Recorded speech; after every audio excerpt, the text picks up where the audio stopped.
बैठ जाओ। देखिए, इससे पहले क्लास में हम आपको क्या बताए थे? एस्ट्रोनॉमी। एस्ट्रोनॉमी हम बहुत हद तक कंप्लीट कर दिए थे। उतना ही था, आपको उतने पढ़िएगा। 3 क्लास हुआ था। 3 क्लास में एस्ट्रोनॉमी का क्वेश्चन नहीं छूटना चाहिए। क्वेश्चन पूछे ना तो हम लोग 10 मिनट में क्वेश्चन निपटा देते हैं और उसके बाद से फिर हम आगे बढ़ेंगे। हाँ,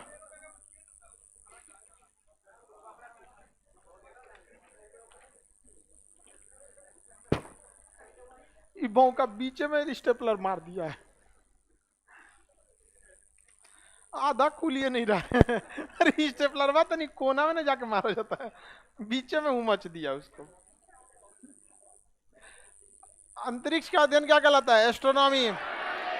आकाशगंगा में कितने तारे? 100। और सूर्य की औसतन आयु कितनी थी? 10। कितना जी गया? हमसे सबसे करीबी तारा सूर्य, दूसरा सबसे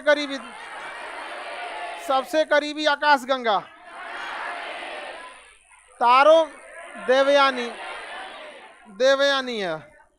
तारे का रंग किस पे निर्भर करता है? तारे में ईंधन किस अवस्था में है? तारे में विखंडन की संलयन किसका किसमें संलयन? चंद्रशेखर सीमा किसे कहेंगे? 1.4 किसका 1.4? सूर्य से। लाल दानों में ईंधन बढ़ता है या समाप्त होता? मरा हुआ छोटा तारा मरता है तो काला जीवाश्म तारा, श्वेत विस्फोटक तारा, सर्वाधिक घनत्व वाला तारा ब्लैक होल। ब्लैक होल की खोज हाँ चंद्रशेखर ने। बिग बैंग थ्योरी किसने दिया? George eleventh. Big bang theory सौर मंडल का निर्माण बताती है या ब्रह्मांड का? हाँ, और सौर मंडल का द्वितारा सिद्धांत समझ में आ गया कि नहीं आ गया? डबल स्टार थ्योरी, सौर मंडल का निर्माण डबल स्टार थ्योरी। अब पूरे ब्रह्मांड में आकाशगंगा आ जाएगा, लेकिन सौर मंडल में केवल सूर्य और ग्रह, उसके आसपास में क्षुद्र ग्रह ये सब आ जाएंगे सब यहाँ पे। सूर्य के करीब तारों के समूह को नक्षत्र की संख्या, तारामंडल। कृष्ण बीवर यानी ब्लैक होल की खोज किसने किया? किसने? चंद्रशेखर ने किया था। केपलर ने ग्रहों का सिद्धांत दिया। इसे एक्चुअली फिजिक्स में देखना है, यहाँ ग्रह है तो आप लोग इसे बस याद रख लीजिएगा। हब्बल ने ब्रह्मांड की जानकारी के लिए दूरबीन बनाया था, हब्बल टेलीस्कोप। अरस्तु पैरागोरस ने बताया था पृथ्वी क्या है? गोल। गैलीलियो ने सिद्ध किया था कि पृथ्वी गोल है। सूर्य अपनी आकाशगंगा का चक्कर कितने साल में? क्षुद्र ग्रह किसका चक्कर लगाएंगे? सूर्य का। किन 2 ग्रहों के बीच में? क्यूपर बेल्ट कहां पे घूमते हैं? प्लूटो के पास, वरुण के बाद। किस ग्रह को ग्रह से निकाल दिया गया? पूछल तारा किसका बना होता है? धूल का। इसका पूंछ किधर होता है? सूर्य के विपरीत दिशा में होता है। सूर्य के टूटता हुआ तारा किसे कहते हैं? क्षुद्र ग्रह, उल्का। ऐसे सूर्य के चारों ओर घूम रहा है तो क्षुद्र ग्रह, टूट के गिरा तो उल्का, और गिर गया तो पिंड। लोनार झील किससे बना है? उल्का पिंड। उल्का पिंड से कौन बचाता है? वायुमंडल। चंद्रमा पे गड्ढा किसके वजह से? उल्का पिंड। वायुमंडल ना रहने पे उल्का पिंड गिरेगा कि नहीं गिरेगा? सूर्य का जो दिखाई पड़ने वाला लपट वाला भाग है उसे क्या कहते हैं? प्रकाश मंडल। अंग्रेजी में फोटोस्फीयर। सूर्य के सतह को क्रोमोस्फीयर, हिंदी में वर्णमंडल। ग्रहण के समय दिखने वाला कोरोना या सूर्य की लपट जो उठती है उसे क्या कहेंगे? सौर जल। वायुमंडल में इसे कौन रोकता है? आयन मंडल। इसे रोशनी जो निकलती है उत्तरी गोलार्ध में, ऑरोरा बोरियोलिस। दक्षिणी गोलार्ध में, और जहां से निकलता है उसे सौर कलंग। उसे क्या कहेंगे? सौर कलंग। सबसे ज्यादा घनत्व, सबसे कम घनत्व। 2 ग्रह जो उल्टा घूमते हैं, दो ग्रह जिनके पास चंद्रमा नहीं है, सबसे बड़ा ग्रह, सबसे छोटा ग्रह, सबसे बड़ा उपग्रह, सबसे छोटा उपग्रह। यूरोपा किसका उपग्रह? मिरिंडा किसका उपग्रह?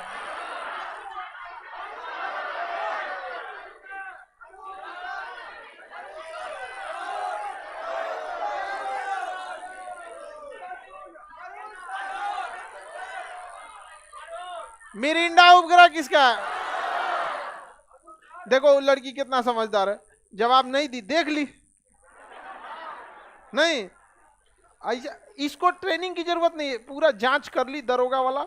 अच्छा सर पूछते हैं यूरोपा, रुको बताता, डायरी निकालो जी। यूरोपा बृहस्पति का, अच्छा मिरिंडा शनि, सॉरी मैंने अरुण, मतलब देख के बता दिया, देख के नहीं बताना है। बकल लिया नहीं, देखी थी, देखी थी कि नहीं बताओ। अच्छा देखो देखो, तुम्हारे में पूरा पुलिस वाला लक्षण है। क्या करिए कि पहले नहीं देखे थे, बाद में देखने प्योर पुलिस का लक्षण है। मैंने डायरी ऐसा लिखेंगे कि कोर्ट में कबो पलट जाए पुलिस डायरी लिखता है सब ना, तो उसमें कुछ कुछ पन्ना ऐसा छोड़ देता है सब ना, कभियो पलट जाए सब। यार समझ में आया कि नहीं? देखो बबनी को ट्रेनिंग की जरूरत नहीं है। मिरिंडा किसका उपग्रह है? अरुण का। ट्रिटोन, हाँ लास्ट में वरुण, वरुण जो है ना लास्ट में Varun. Triton, Neso, Miranda, Mimas, Mimas Shani, Titan, Dione, Mimas, Titan, Europa, Himalia, Europa, Ganymede, Deimos. चंद्रमा का अध्ययन सेरेनोलॉजी। अधिकतम चंद्रमा कितना %? कितना? 50, 59%, 57 बोल रही थी, 50। चंद्रमा के पीछे वाला भाग sea of tranquillity, sea of tranquil, वहां पे एक तो शांति का वहां एक मैदान है, मारिया का मैदान। सूर्य सॉरी चंद्रमा कितने दिन में घूर्णन? 27। अब परिक्रमण भी, यह लक्षण किस ग्रह में है? शुक्र, 243 दिन में घूर्णन और लगभग 243 दिन में परिक्रमण। सबसे जल्दी सूर्य का परिक्रमण, सबसे देर में, और सबसे गर्म ग्रह, सबसे ठंडा ग्रह, लेटा ग्रह, आधुनिक ग्रह, भोर का तारा, वैक्यूम क्लीनर, छल्ला वाला ग्रह, हरा ग्रह, लाल ग्रह, वैक्यूम क्लीनर। किस ग्रह के बाद क्यूपर बेल्ट? वरुण। किन दो ग्रहों के बाद क्षुद्र ग्रह? धूमकेतु का पूंछ किधर होता है? सूर्य के विपरीत दिशा में। याद है जी आप लोगों को? ठीक है, समझ में आ गया कि नहीं आ गया? चंद्रमा जब पृथ्वी के करीब आ जाता है तो उसे अपभू या उपभू? उपभू। जब दूरी बढ़ जाता है अपभू। हाँ, बड़का चांद दिखेगा तो सुपर मून, ग्रहण के समय रेड मून, दूसर की पूर्णिमा को ब्लू मून, पहल की पूर्णिमा हाँ फुल मून, अमावस को न्यू मून। बताइए चंद्र ग्रहण अमावस को की पूर्णिमा? पूर्णिमा। अरे अमावस को कैसे पता चले? हाँ पूर्णिमा। सूर्य ग्रहण सूर्य ग्रहण के समय बीच में कौन आएगा? चंद्रमा बीच में, और चंद्र ग्रहण के समय बीच में पृथ्वी। क्या सूर्य बीच में आएगा? सूर्य बीच में नहीं है। सूर्य और पृथ्वी के बीच की औसतन दूरी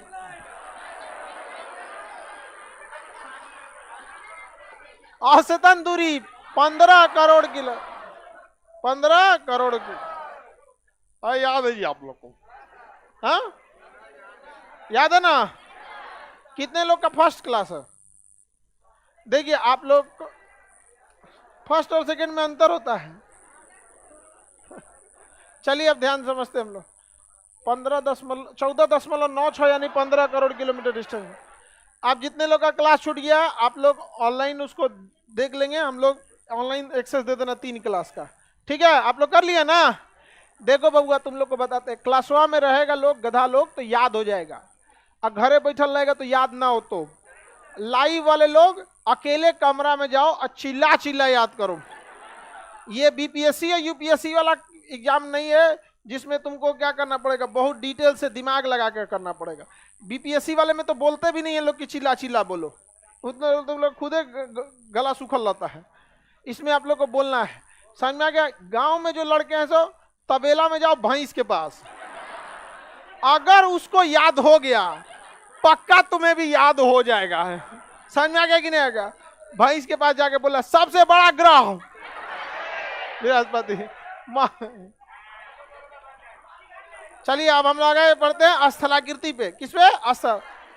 हम लोग 1 घंटे में स्थलाकृति को वैसे ही निपटाएंगे जैसे अंतरिक्ष को निपटाए थे। रेडी हैं? 1 मई आने वाला है, 1 मई आने वाला है ना। 1 मई से इसमें 2-2 सब्जेक्ट स्टार्ट हो जाएगा, ठीक है? एक हिस्सा साइंस का निपटाएंगे लोग और एक हिस्सा आर्ट्स का। जिस रफ्तार से हम लोग चल रहे हैं लोग, मई जून तक हम लोग आर्ट्स में 2 सब्जेक्ट उड़ा चुके रहेंगे, साइंस उड़ा चुके हैं, यानी 60% सब्जेक्ट सिलेबस उड़ा देंगे लोग। फॉर्म भरते भरते आपको 60% खत्म कर देना है। अब फॉर्म भरने का जब लास्ट डेट आए तो आपका 100% खत्म हो जाओ बैठ के। उसके बाद बैठ के करंट अफेयर और प्रैक्टिस, डेली करंट अफेयर और प्रैक्टिस रगड़ के पढ़ना है। क्या चीज? करंट। 25 क्वेश्चन क्या है? करें।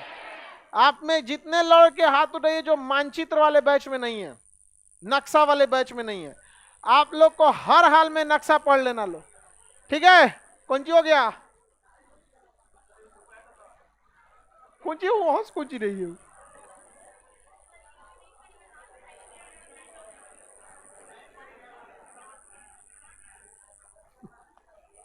तो तुम उसका जबरदस्ती हाथ उठवा रही है। उठाइए, ढकेल दो उसको। और तुम छटकी देखो वो बात जो बोले मान लेना, नहीं तो धो देगी 1-2 हाथ तो धंस जाओगी यहीं। चलिए अब ध्यान से समझते, आप लोग को ईमानदारी से बताते बाबू। देखिए 25 क्वेश्चन तो करंट घींच घाच के इधर उधर मिला। कुछ लोग करंट को क्या करते हैं ना, इकोनॉमिक्स से जोड़ दे, और मान के चलिए कुछ करंट ऐसा होता है ना जो इकोनॉमिक्स टाइप का लगेगा, लेकिन एग्जैक्टली वो रहता है करंट। समझ में आ गया?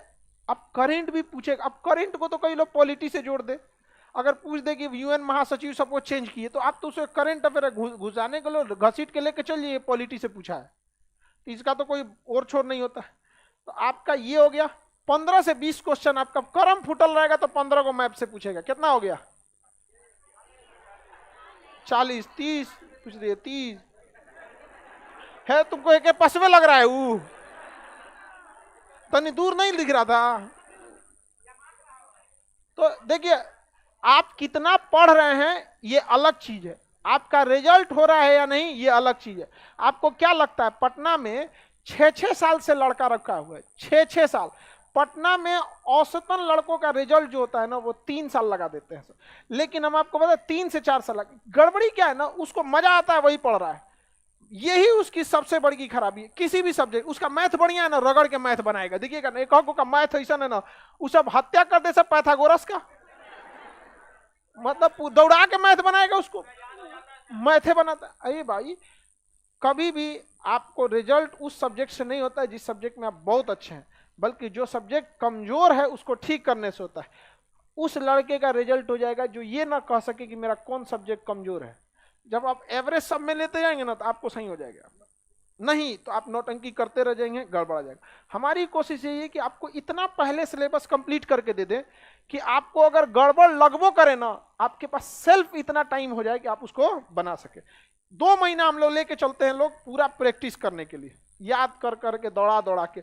उसके बाद हम लोग लास्टवा में नस्ल वसल याद करते हैं, बकरी की नस्ल,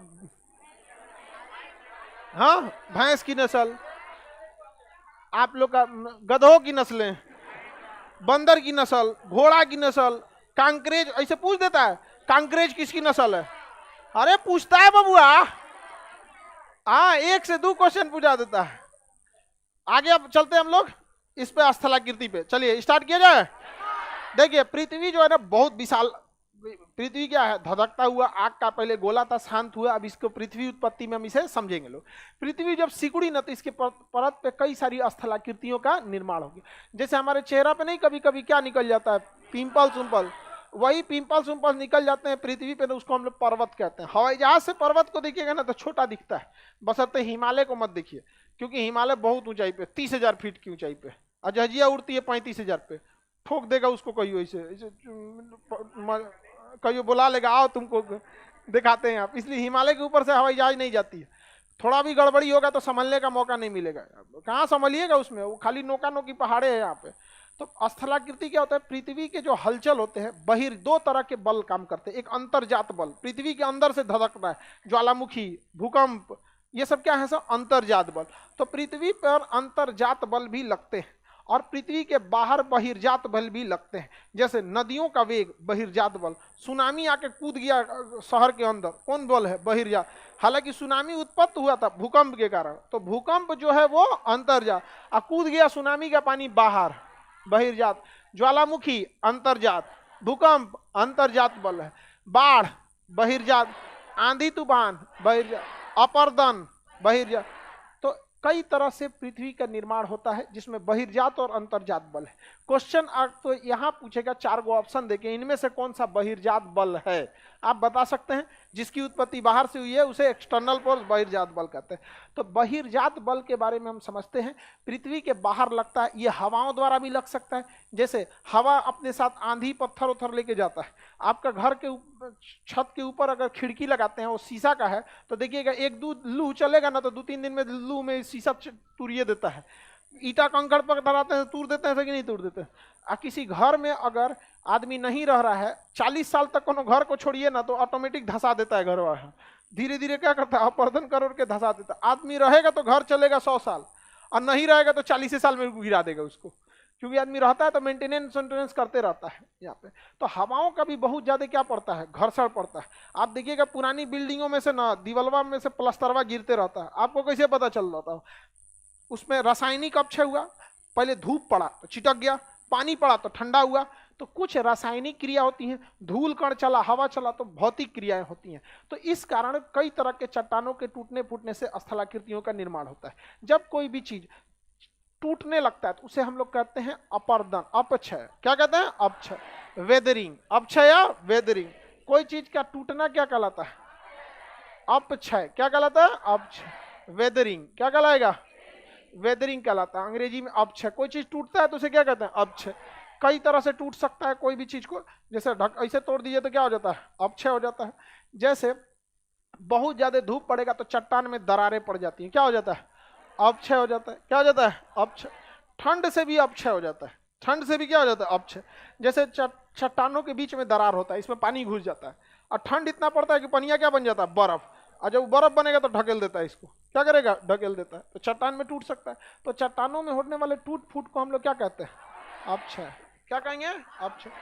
साउंड में कोई प्रॉब्लम जा रहा है क्या ऑनलाइन,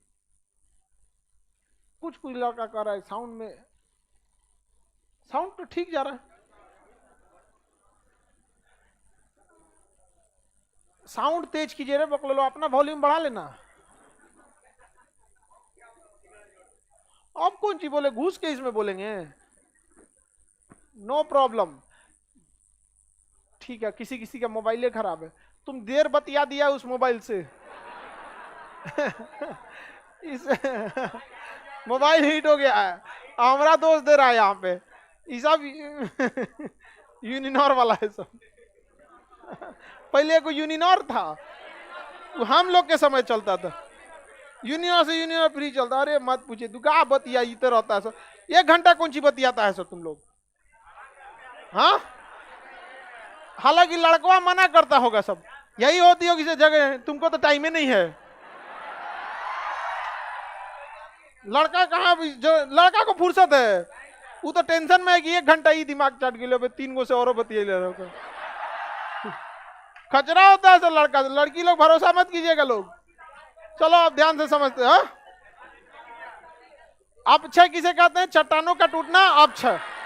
किसके वजह से, तापमान की वजह से टूट सकता है, दबाव की वजह से टूट सकता है। एक चट्टान दूसरे पे गिर जाएगा तो क्या हो जाएगा? अपक्षय हो जाएगा।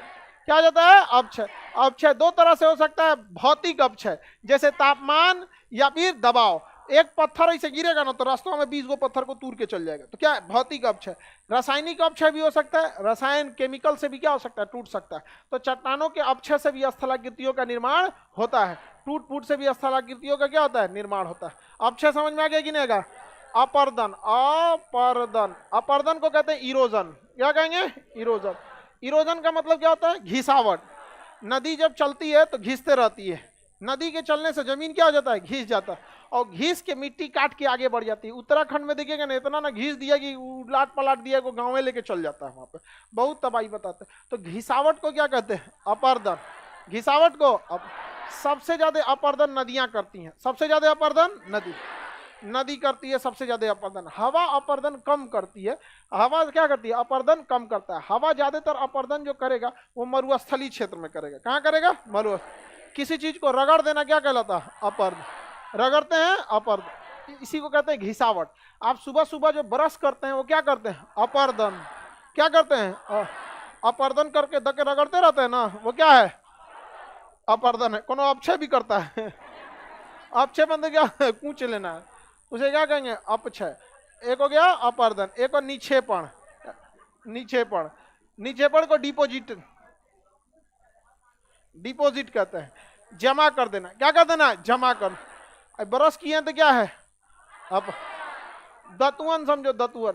दतुअन में सबसे पहले अपक्षय किया जाता है, दतुअन में लेकर कूचा जाता है पहला। समझा गया? हुमच के दतुअनमा को क्या करता है? कूचता है, तो क्या है वो? अपक्षय। और रगड़ेगा तो अपर रब। एक जगह जमा कर देना, नीचे ले जाएगा, एक जगह थूक देगा इसे दबांग। समझा गया कि नहीं? थूक दे, वो क्या है? निक्षेपण। तो टूटना अपक्षय, घिसना जमा करना। समझ में आ गया कि नहीं आ गया? अब सीबीएसई वाला बेसिन में थूकता है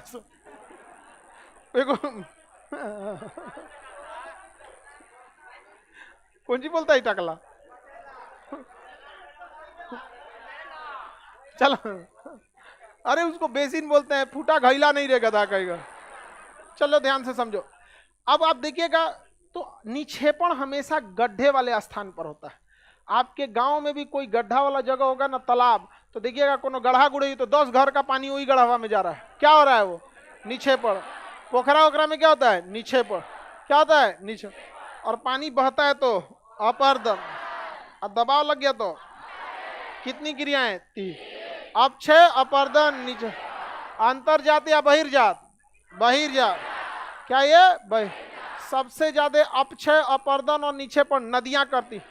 नदी के रास्ते में बड़का बड़का पत्थर आता है ना, तो लेके चलती है सब वहां पे, और उलाट पलाट के दूसरे के, एक पत्थर वाला लड़ा के दूसरा बार फोड़ देती है सब, तो क्या हो गया? अपक्षय। और छोटका छोटका को रगड़ के तूर देती है सब, अपर्दन। और घाट पे ले आके बालू जमा कर देती है, निक्षेपण। तो पहाड़ के ऊपर अपक्षय, और रास्तवा में अपर्दन, और घाट के किनारे निक्षेपण। घाट के किनारे अपक्षय, अपर्दन, निक्षेपण। समझ में आ गया? किसी को कोई दिक्कत नहीं ना? अपक्षय, अपर्दन, निक्षेपण। ये सबसे ज्यादा कौन करेगी? नदियां। नदी को ऊर्जा कहां से मिलती है? ढाल से। नदी को ऊर्जा कहां से मिलेगी? ढाल। ढाल से मिलती है। कहां से मिलेगी? ढाल। नदियां पहाड़ों के पास से निकलती हैं सब। कहां से निकलेगी? पहाड़ों के पास। पहाड़ के पास से ही नदी इसलिए निकलती है, देखिए जब हम जमीन पे रहते हैं तो हमें टेम्परेचर ज्यादा रहता है। जैसे जैसे हम ऊंचाई पे जाते हैं, प्रत्येक 165 मीटर की ऊंचाई पर जाने से टेम्परेचर में 1 डिग्री सेल्सियस की कमी देखी जाती है। 1 डिग्री सेल्सियस की कमी देखी जाए। समझ में आ गया कि नहीं आ गया? यानी लगभग 1 किलोमीटर ऊंचाई पे जाएंगे तो 5 डिग्री की क्या हो जाएगी? कमी। समझ में आ गया कि नहीं आ गया?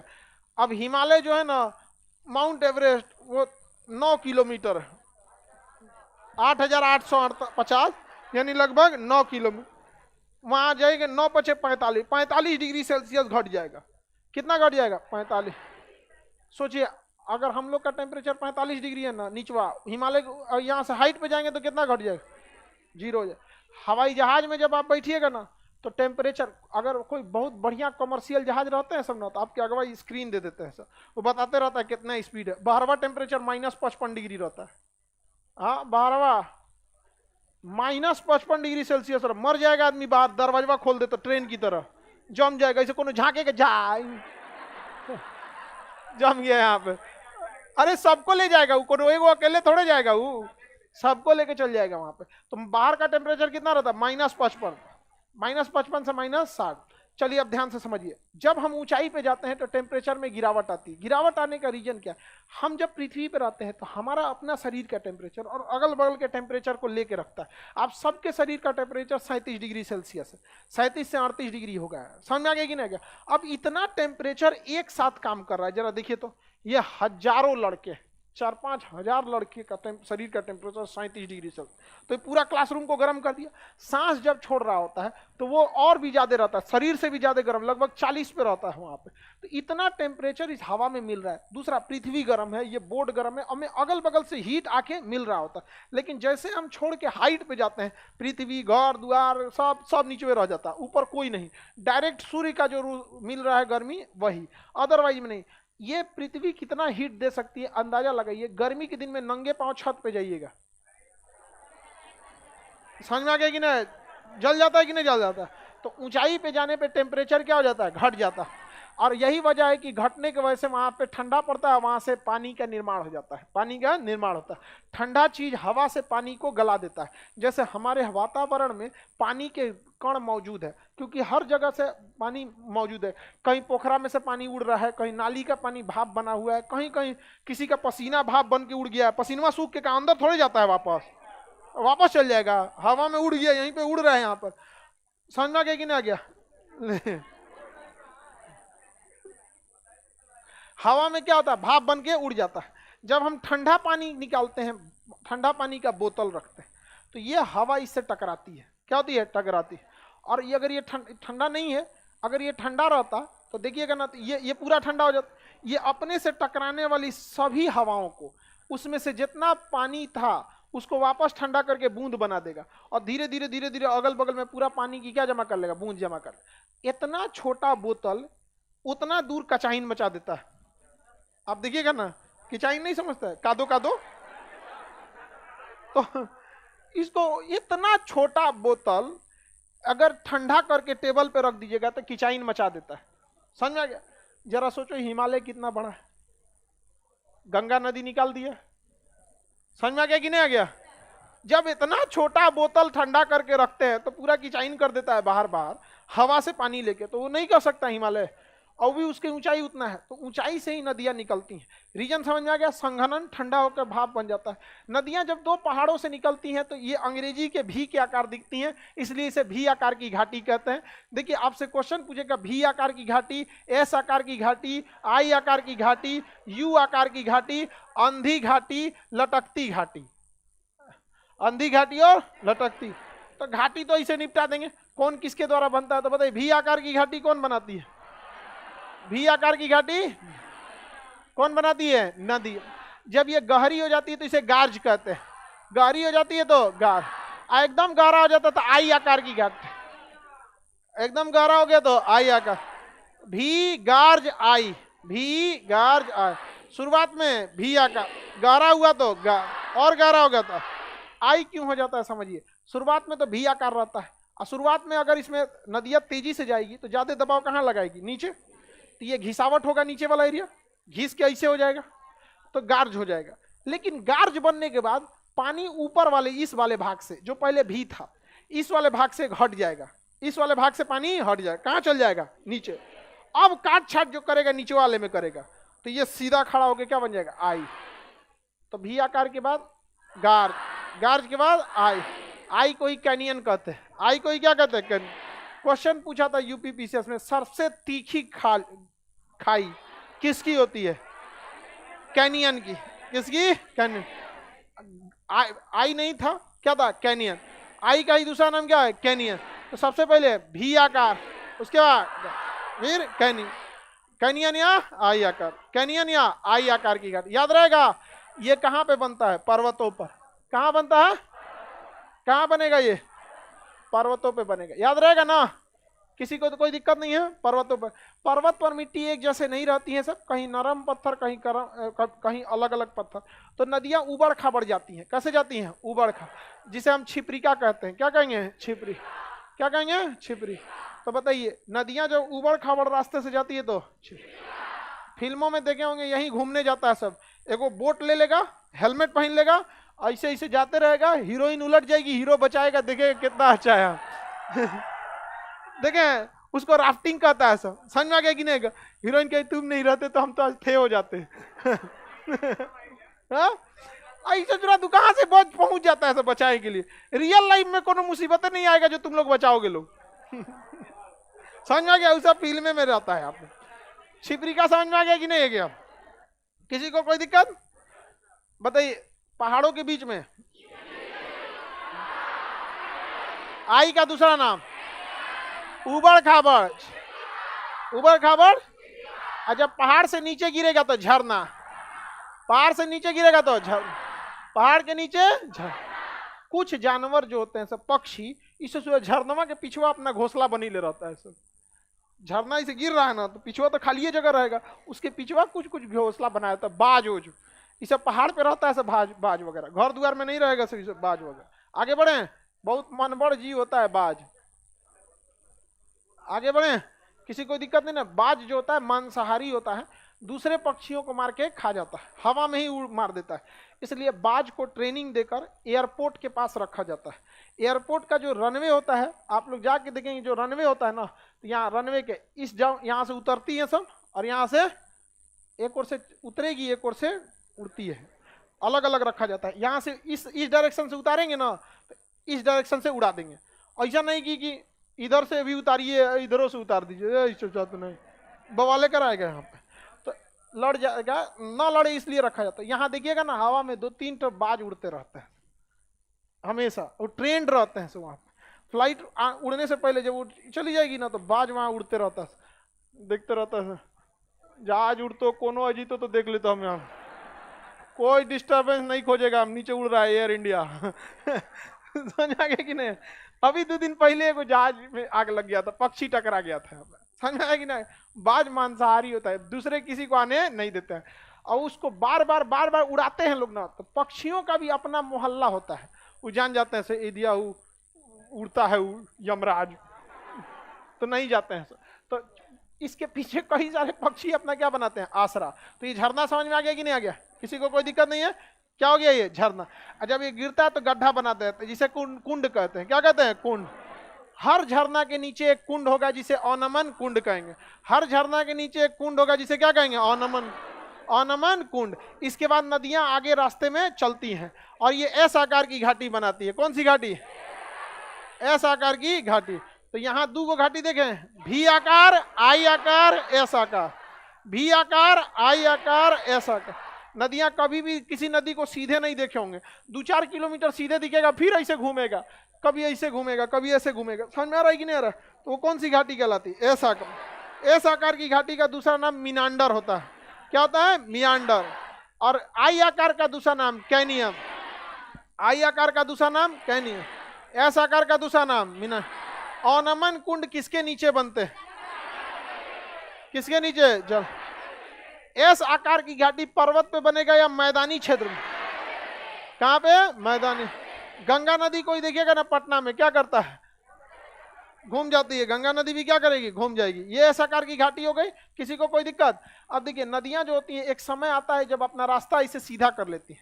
क्या कर लेती हैं? सीधा कर लेती है। और सीधा करने के बाद ये वाला एरिया कट जाता है। ये एरिया क्या हो जाता है? कट जाता है।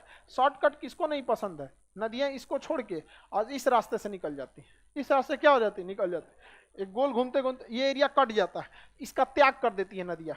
इस एरिया का क्या करती है? त्याग कर दे। इसलिए इसे परित्यक्त डेल्टा कहते हैं। क्या कहेंगे? परित्यक्त डेल्टा। ये गाय के पैर के जो दिखता है खूर की तरह, इसलिए इसे गोखुर झील कहते हैं। क्या कहते हैं? गो। परित्यक्त डेल्टा या गोखुर झील। Oxbow lake. Oxbow lake. Oxbow lake, परित्यक्त डेल्टा या गोखुर झील। बताइए तो कौन सी घाटी में गोखुर झील बनता है? क्या गोखुर झील पर्वत पे बनेगा? कहाँ बनेगा? मैदान। कहाँ बनेगा? मैदानी क्षेत्र में बनता है। नदियां उसके बाद अब आगे बढ़ते जाती हैं और समुद्र का ढाल ज्यादा होता है तो समुद्र में जाकर समाहित हो जाती हैं, जिसे नदियों का मुहाना कहते हैं। नदियों का क्या कहते हैं? मुहाना। तो नदी जब समुद्र में मिलती है तो उसे क्या कहा जाता है? मुहाना। और जहां से निकलती है उसे उद्गम कहते हैं। उसे क्या कहेंगे? उद्गम। और जब समुद्र में चली जाएगी तो मुहाना। मुहाने पर नदियों का ढाल बहुत ही कम हो जाता है। सबसे ज्यादा ढाल कहाँ पाया जाता है? उद्गम पर। सबसे ज्यादा ढाल और सबसे कम ढाल। नदियों में सबसे ज्यादा रफ्तार देखी जाएगी और सबसे धीमी रफ्तार। नदियों की रफ्तार किस पर डिपेंड करती है? ढाल पर। ढाल को भूगोल की भाषा में प्रवणता या ग्रेडियंट कहते हैं। प्रवणता या ग्रेडियंट। क्वेश्चन कहेगा नदियों को शक्ति किससे मिलती है? ढाल भूल जाइए, प्रवणता या ग्रेडियंट। प्रवणता या ग्रेडियंट।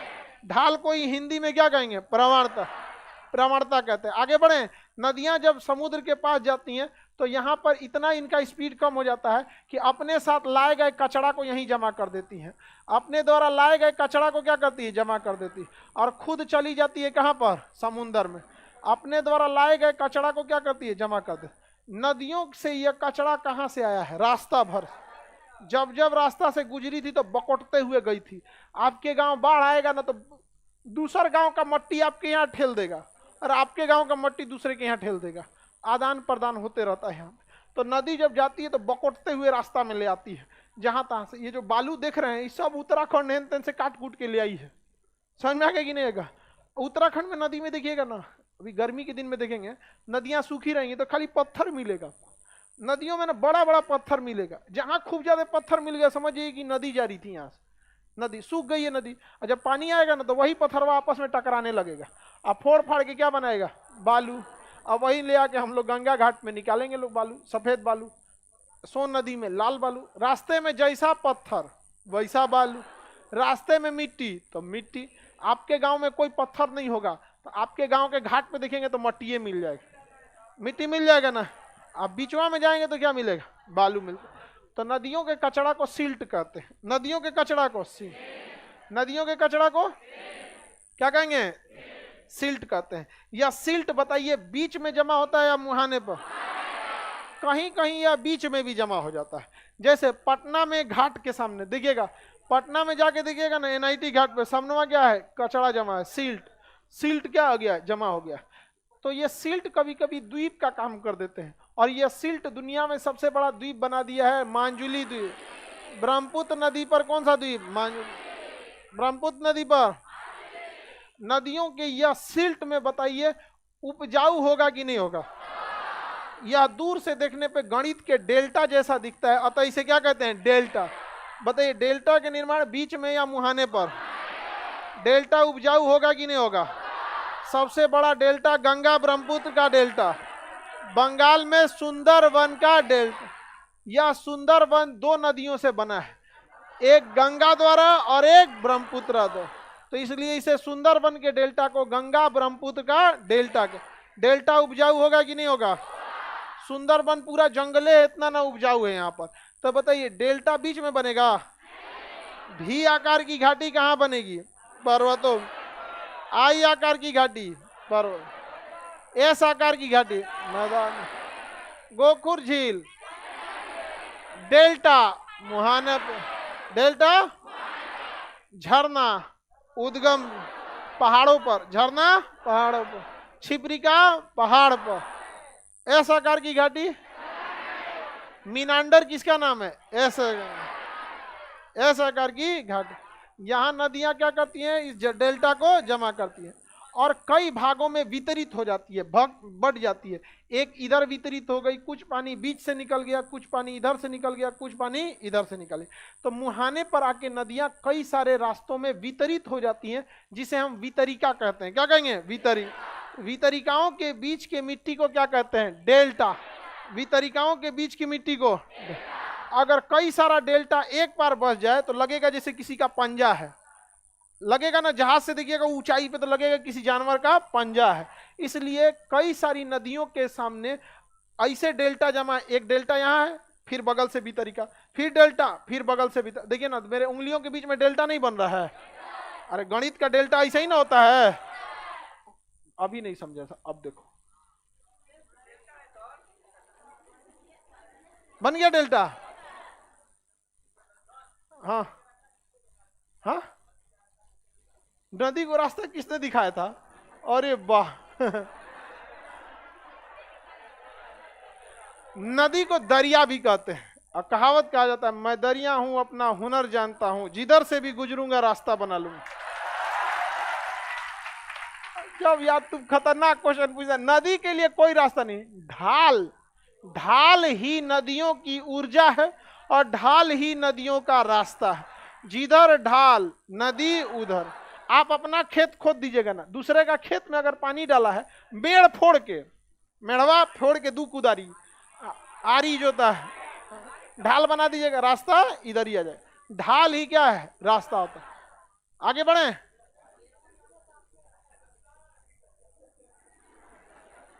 आगे बढ़े। यह इस शायरी टाइप का सवाल पूछ रहा है, नदियों को रास्ता किसने दिखाया? आगे बढ़े। बताइए, डेल्टा के बीच के पानी को क्या कहते हैं? वितरी का। डेल्टा पक्षी के पैर की तरह हो जाता है, पक्षी के पैर की तरह, तो पक्षीपाद डेल्टा कहेंगे। क्या कहेंगे? पक्षी।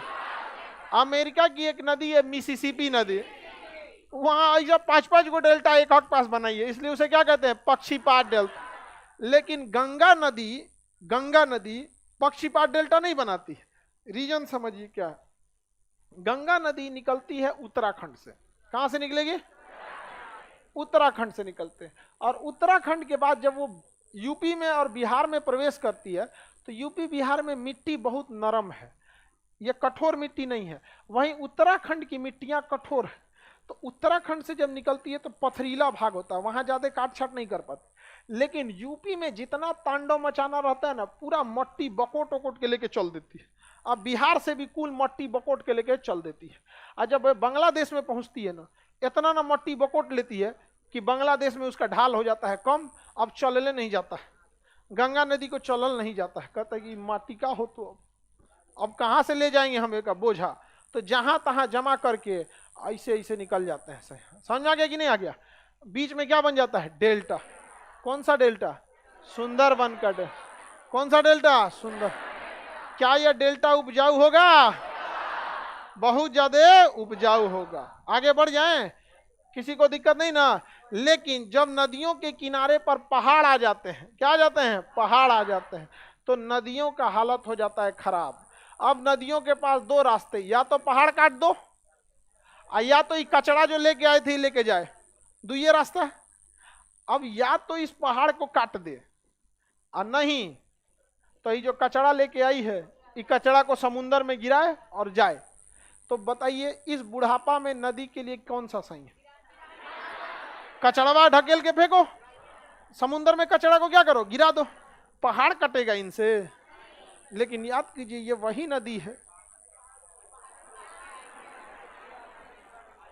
भी आकार की घाटी, आई आकार की घाटी। ये बहुत वक्त का पहिया है, दामाद ही आगे जाके फूफा बनता है।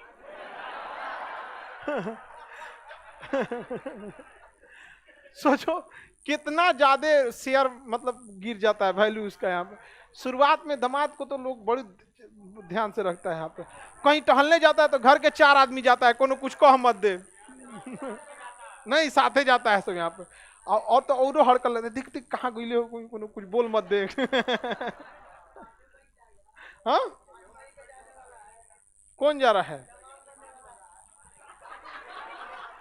चलिए आगे। तुम लोग कौन चीज देखते रहती है उधर? बकलोलिया से किसी का बिया हो, तुमको देखने की क्या जरूरत है? देख रही है कौन गया इसमें से? हमको लगता है ये सब जल्लाद का वेट करती है, कम से कम वो तो चल जाए। हाँ, जल्लाद तुमको अभी नहीं वेट करना है, तुमको एकदम बढ़िया को चौपट करना है। हाँ हाँ, इसके बाद हाँ एकदम एकदम। हाँ, आगे बढ़ते हैं हम लोग। तो बताइए, अगर नदियों के मुहाने पे पहाड़ रहेगा तो ये क्या करेगा? गिरा देगा यहाँ पे, और ये कचरा नीचे जाके गिर जाता है। जब ये कचड़वा नीचे जाता है तो इसे एस्चुरी कहते हैं। क्या कहेंगे? एस्चुरी। ज्वार नद, हिंदी में ज्वार, अंग्रेजी में एस्चुरी, अंग्रेजी में एस्चुरी। याद रहेगा ना? बताइए, यहाँ पे एक पहाड़ है जिसका नाम है पश्चिमी घाट। क्या नाम है? पश्चिमी। इस पश्चिमी घाट से यहाँ निकलती है नर्मदा और ताप्ती, नर्मदा और ताप्ती। बताइए, ये पहाड़वे काट के निकल रही है, पहाड़वे के बीच में तनी सा रास्ता था, उसी में से निकल रही। तो क्या यह डेल्टा बना पाएगा? अपना डेल्टा कहाँ ले जाएगा? कहाँ पे? समुद्र। तो उसे क्या कहेंगे? एस्चुरी। बताइए, नर्मदा ताप्ती डेल्टा बनाएगी? क्यों? एस्चुरी बना, पहाड़ है। क्या है? पहाड़, इसलिए वो डेल्टा नहीं बना पाती है, बल्कि क्या बना देती है? एस्चुरी। अब देखिए, यहां से एक नदी जाती है गोदावरी। गोदावरी नदी के एक साइड में पहाड़ है, दूसरे साइड में पहाड़ नहीं है। तो जिधर पहाड़ है उधर का कचरा समुंदर में, और जिधर पहाड़ नहीं है उधर का कचरा डेल्टा। तो गोदावरी नदी एस्चुरी भी बनाएगी, डेल्टा भी। एस्चुरी और डेल्टा दोनों बनाने वाली नदी, केवल एस्चुरी बनाएगी। सबसे बड़ा डेल्टा बनाएगी गंगा नदी। सबसे नदी बताइए, सबसे बड़ा डेल्टा बनाने वाली नदी, डेल्टा नहीं बनाने वाली नदी, डेल्टा एस्चुरी दोनों बनाने वाली। और इसी का एस्चुरी सबसे बड़ा है। सबसे बड़ा एस्चुरी गोदावरी, सबसे बड़ा डेल्टा गंगा का। डेल्टा और एस्चुरी दोनों बनाएगी गोदावरी, डेल्टा न बना के केवल एस्चुरी नर्मदा, नर्मदा और ताप्ती। एस्चुरी से कोई फायदा है? क्या चीज है जी? ये डिस्टर्ब कर रहा है इसको। अरे तो डिस्टर्ब कर देता है। आगे बढ़े। डेल्टा और एस्चुरी में क्या अंतर है? देखो इस गधा को। हाँ, मतलब अगर नीचे रखे हो तो क्या है? मुहाने पे जमा किया है, डेल ऐसे ध के उसको समुंदर में ओल्हार दिए तो क्या हो गया? हाँ, एस्चुरी। ओल्हार देने का मतलब नहीं समझ, ठेल देना, जाओ वहां पे, गइल भैंसिया पानी में, वही क्या हो गया? अच्छा देखिए, अगर किनारे रहता तो पे धान बो देते लोग, तरबूजा उजबूजा बो देते लोग, नहीं बोल देते लोग, आराम से हो जाता है वहां पे। कुछ कुछ सब्जी तो रोई नेनुआ कुछ बो दो, लेकिन ओके ओल्हार दीजिएगा एस्चुरी बना के नीचवा तो क्या होने वाला? कुछ नहीं। लेकिन इससे देश की सीमाएं बड़ी हो जाती है। नहीं समझ में आया? हजारों साल से ढकेल ढकेल के बना दे। गोवा में इतना ना एस्चुरी बनाया गया। गोवा किस नदी किनारे? मांडवी। कौन नदी? मांडवी। गोवा में और भी छोटी छोटी कुछ नदियां, मांडवी फेमस है। इतना ना कचरा ढकेल ढकेल के ले गए, क्योंकि मजबूरी है, गोवा में क्या है? पहाड़ है, साइड में जमा नहीं हो पाएगा। ढकेल ढकेल के ले गई, ढकेल ढकेल, इतना ना कचरा जमा कर दी। 250 से 300 सालों में इतना कचरा जमा हो गया, वो कचड़वा एकदम मजबूत हो गया। समझ में आ गया? तो उसमें भारत सरकार उसको कचड़वा को ठकुच के पूरा बढ़िया से इसे दबा उबा के उस पर बंदरगाह बना दिया, मोरमुगाओ बंदरगाह। कौन सा बंदरगाह? मोरमु। समझ में आ गया कि नहीं? उसको बढ़िया से ठकुच देना जरूरी है ना, बैठ जाए यहाँ पे दूरमिश से, और मशीन उसीन से बढ़ के बढ़िया से बना दिया। तो हर चीज का फायदा। समझ में आ गया कि नहीं? का तो किसी भी चीज की प्रॉफिट भी हो सकता है, लॉस भी हो सकता है। जमीन नहीं बढ़ सकता है। जैसे आपके घर के बगल में सरकारी तालाब है, सरकारी पोखरा, आप अपने घर का कचरा पोखरवा में डालते रहिए, डालते रहिए, डालते रहिए। 10 साल बाद तनी सा कोना वाला आप कब्जिया लेंगे, आए को कमरा बनवा देंगे मेहमान के लिए। अरे उसको गांव में आदमी धीरे धीरे कब्जियाता है। पहले हुआ नाद बांध के, खूंटा बांध के 2 साल तक भैंस कियाता है, फिर वो में खोप बना के भूसा रखता है, फिर पलानी बनाता है। उसके बाद धीरे गांव में आज ये सब चीज देखिएगा ना। उसके बाद धीरे धीरे ऐसा रूम बनाएगा ना जो मकान से टच में ना हो, कि कहीं को सरकार गिराइयो दे तो कोई फर्क ना पड़े। हम नहीं समझ? और अगला पीढ़ी में हमार हो लोग, ये सब होता है कि नहीं होता? तो ये एस्चुरी है, पोखरा में एस्चुरी, पोखरा में एस्चुरी। आपके घरे से कचरा निकला तो क्या बन गया है? एस्चुरी। तो डेल्टा एस्चुरी समझ में आ गया? कौन सी नदी सबसे बड़ा डेल्टा बनाएगी? बस एक नदी बोलिए, गंगा। सबसे बड़ा एस्चुरी है गोदावरी। सबसे बड़ा एस्चुरी गोदावरी। सबसे बड़ा एस्चुरी गोदावरी। सबसे बड़ा डेल्टा नर्मदा और ताप्ती डेल्टा बनाएगी। क्या बनाएगी? अमेरिका की मिसिसिपी नदी पक्षीपात डेल्टा। कौन सा डेल्टा? पक्षीपात डेल्टा। कौन सा डेल्टा? डेल्टा उपजाऊ होता है कि नहीं होता? समझ में आ गया कि नहीं आ गया? डेल्टा बहुत ही उपजाऊ होता है। एस आकार की घाटी कहां बनती है? भी आकार की घाटी, गार्ज। आई आकार की घाटी, आई आकार की घाटी का दूसरा नाम। एस आकार की घाटी जब सीधी हो जाती है तो क्या बनता है? एस आकार की घाटी सीधी हो जाए तो क्या बने? गोखुर झील। कौन सा झील? गोखुर झील। कौन झील? डेल्टा के बीच के पानी को वितरिका। वितरिका क्या कहेंगे? ये क्या चीज है? डेल्टा। गिरा दिया तो नीचे क्या हो गया? एस्चुरी हो गया। किसी को कोई दिक्कत नहीं ना? एस्चुरी दो होके समुद्र में चल जाता है, जो बचता है तनी मनी करके उस पर बंदरगाह वगैरह बना के आगे की जमीन ठीक ठाक हो जाती है। समझ में आ गया कि नहीं आ गया? किसी को कोई दिक्कत नहीं? आगे बढ़ जाते हैं। नहीं तो एस्चुरी को खोद खाद के गड्ढा कर दीजिएगा। बंदरगाह का गहरा रहना भी बहुत जरूरी है, वरना अगर बंदरगाह गहरा नहीं है तो किसी काम का नहीं है। यहाँ पे जहाज की पेंदी क्या हो जाएगा? लड़ जाएगा। बड़ा जहाज नहीं आ सकता। अब क्वेश्चन पूछा जाए, चट्टानों का टूटना क्या कहलाता है? घिसावट। गाद जमा होना। पर्वतों पर नदियां किस अवस्था में? युवा अवस्था। अब मुहाने पर वृद्धावस्था। और मैदानी क्षेत्र में प्रौढ़ावस्था। हाँ, सबसे ज्यादा अपरदन नदियां कहाँ करती हैं? हाँ, पहाड़, यानी युवा अवस्था में। सबसे ज्यादा निक्षेपण कहाँ करती है? मुहाने पर, यानी वृद्धावस्था। मुहाना यानी वृद्धा। कटोरा नुमा उबड़ खाबड़ आकृति को क्या कहेंगे? छिब्रिका। पहाड़ों के बीच से निकलेगी नदी तो उसे क्या कहेंगे? भीयाकर। सबसे गहरी घाटी आयक। एस आकार की घाटी सीधा होने पे क्या बनाती है? नदियों के कचरा को क्या कहते हैं? गाद या सिल्ट। गाद या सिल्ट। गाद या डेल्टा किसका बना होता है? गाद या सिल्ट का। सबसे बड़ा डेल्टा किस नदी का? डेल्टा का नाम सुंदर। अगर नदियों के बीच में सिल्ट या कचरा जमा हो जाए तो द्वीप। सबसे बड़ा नदी द्वीप मांजुली द्वीप। कौन सी नदी? पक्षीपात डेल्टा। हाँ, मिसिसिपी। मांजुली द्वीप किस राज्य में? मांजुली द्वीप किस नदी पर?